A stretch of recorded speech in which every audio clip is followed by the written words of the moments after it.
नमस्कार सांग माने मुझे आपण मान नहीं आसी एक नुआ प्रकारर मंडा पिठा। एबे तो रज आसीगला तो रजरे विभिन्न प्रकार पिठा आपण माने घरे तैयारी करेंगे से पूरा नुआ प्रकार गोटे पिठा नहीं आसी जार ना हो आंब मंडा पिठा। ये पिठाटी देखा जी सुंदर खाइबा भी से टेस्टी लगे। आंब मंडा पिठा बनायापाई मुझे नहीं दुईटी नड़िया ताकू आम कोरेक रखीदबा। तापर मुझे नहीं दुईटी आंब ताकू मुझे धोईकी आंब दुईटी को आम काटिदबा। आंब को काटी आम तार रस बाहर करदबा। देखो मुझे जमी काटिकी आंबर रस बाहर करी आपण मैंने भी सेमती काटिकी आंबर तार रस को बाहर करदेवे। छुरी रे आंब को एमती जमती मु काटुची सेमती करके ताको स्क्वायर साइज रे काटिदेवे। काटला परे आंबर रस गुड़िक भलसे बाहरी पड़ो। तापर आम ताको ग्राइंडिंग करनवा। देखंतु केते सुंदर भाव रे बाहरी पड़ुची। एबे आम ताको छुरी रे पूरा अलगा करके रखीदबा प्लेट रे रखला परे आम ताको एकाठी करी ग्राइंडिंग करदबा।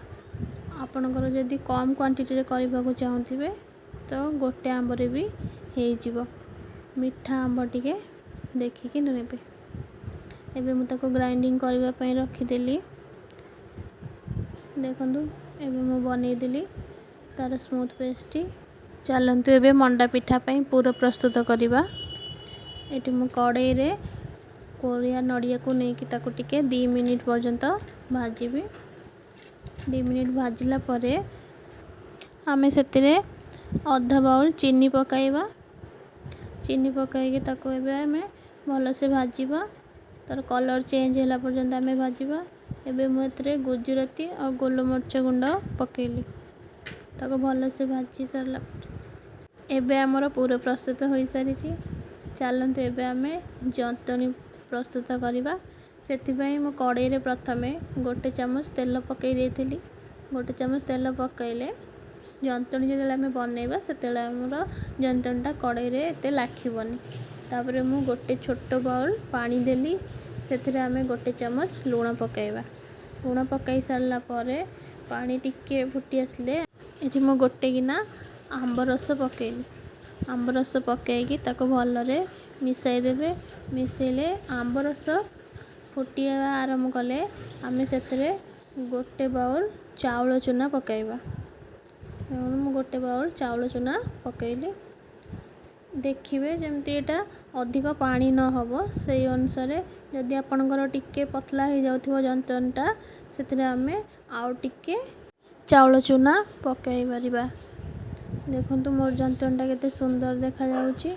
भल से मोर एबे प्रिपेयर होउची। एबे हेगला जंतनी मोर एबे रेडी हेगला।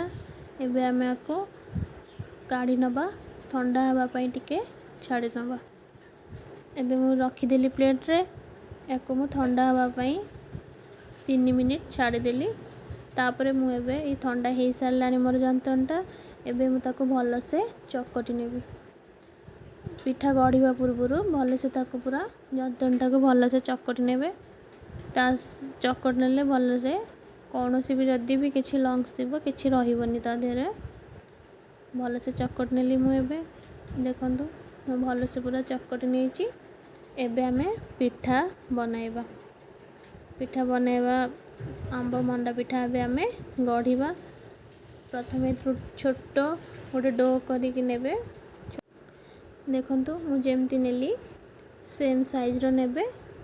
आपन चाहे बड़ भी करें हेले ए साइज रो नेले पिठाटी खाइबा को भी बहुत भल लगे। एबे देखंतु जदि आपण आंब रो शेप देबा को चाहूचंती तो मु जेमती बनाउची सेमती देखिबे। प्रथमे गोटे छोट गोल नहीं कि ताकू एमती बनइबे मु जेमती बनाउची। और जदि आपण चाहे खाली जेमती नॉर्मल मंडा पिठा हुए सेमती भी बनई के खाई परिबे। टेस्ट सेमती ही आसीबो। एमिति कले टिके पिठाटा अट्राक्टिव देखा जिवो भल देखा जिवो सुंदर लागिवो। सेति आपण चाहिले ए शेप रो भी पिठा करि परिबे नले नॉर्मल शेप रे भी बनई परिबे। जदि आपण चाहउछन्ते आंब शेप रे एमती बनैया को तो मु जेमती बनाउची आपण सेमती बनई परिबे।